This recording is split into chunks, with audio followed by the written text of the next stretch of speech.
Hoje vamos conhecer alguns tipos de processos erosivos que ocorrem nas vertentes para que possamos entender a causa e origem das erosões e assim pensarmos em formas e meios de prevenção, garantindo uma relação mais harmônica entre sociedade e ambiente. O primeiro tipo de erosão que vamos abordar é a erosão por salpicamento, também conhecida como splash erosão. Este tipo de erosão acontece quando uma gota d'água bate no solo exposto, espalhando partículas em suspensão.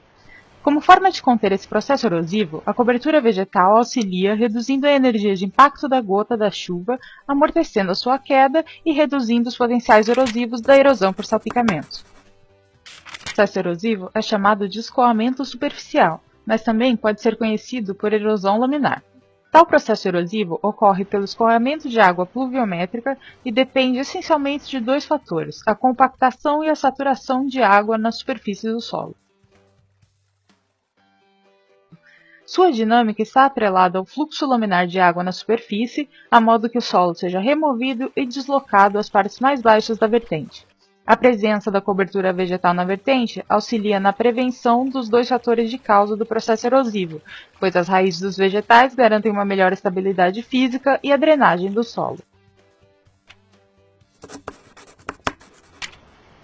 A erosão linear está ligada diretamente com o fluxo de água corrente escoada na vertente.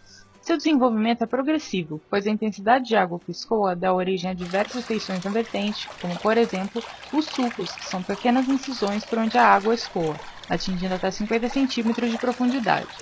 Com a evolução dessa dinâmica de retirada e transporte de sedimentos, formam-se as ravinas, que possuem mais de 50 cm de profundidade e atingem os horizontes inferiores do solo, ou mesmo as rochas. A progressão das dinâmicas erosivas na ravina podem dar origem a uma nova morfologia definida como vossoroca.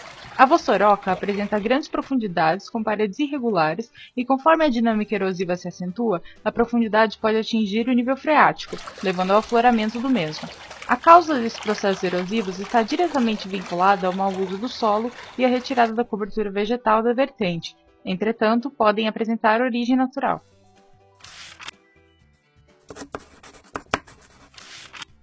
O processo de rastejo é um tipo de movimento de massa que gera alteração da morfologia do relevo e, consequentemente, da paisagem. Estes movimentos são lentos e contínuos, e devido a isso passam a ser bem perceptíveis. Algumas alterações na paisagem auxiliam no diagnóstico do processo, como rachaduras nas estradas e em pontos esparsos da vertente, além de postes, cercas e até mesmo árvores recurvadas. As árvores possuem destaque, pois na ocorrência do rastejo, passam por um processo de deformação chamado geotropismo, tendo como ocorrência os troncos recurvados. O processo de rastejo está vinculado com as variações de temperatura e umidade no solo, e que devido a forças gravitacionais acaba se deslocando. Como meio de prevenção, cabe a preservação da cobertura vegetal, pois essa garante a estabilidade e permeabilidade do solo, além dos cuidados com o uso e ocupação do mesmo, buscando a redução de alterações humanas no ambiente. Os escorregamentos são processos de movimentos de massa com incidência rápida e momentânea, sendo comumente conhecidos por seus impactos ambientais e sociais. Hoje, vamos conhecer algumas características dos escorregamentos rotacionais e translacionais. Os rotacionais têm como característica a formação de uma ruptura curva, onde grandes massas de solo se deslocam em blocos para o inferior da vertente. Árvores retorcidas, fissuras na vertente e danos a residências e vias de locomoção são algumas das consequências desse processo erosivo. De grande impacto ambiental e social, o escorregamento rotacional está atrelado com o mau planejamento urbano e o uso e ocupação do solo indevidos, retirada da cobertura vegetal, cortes irregulares na vertente formando barrancos, além das chuvas contínuas que auxiliam a ocorrência do fenômeno.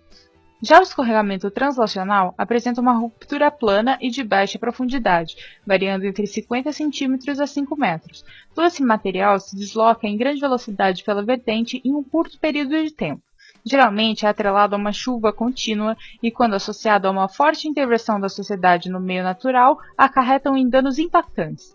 Esses fenômenos são extremamente comuns no verão, devido às grandes chuvas da estação, acabam por saturar o solo, que quando associado a fatores como a antropização e o mau planejamento urbano e ambiental, acarretam em grandes tragédias.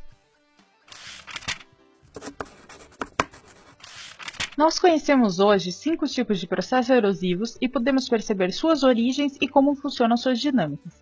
Sempre devemos lembrar que os processos erosivos são fenômenos naturais e o impacto socioambiental proveniente deles está diretamente ligado com a intervenção da sociedade no ambiente.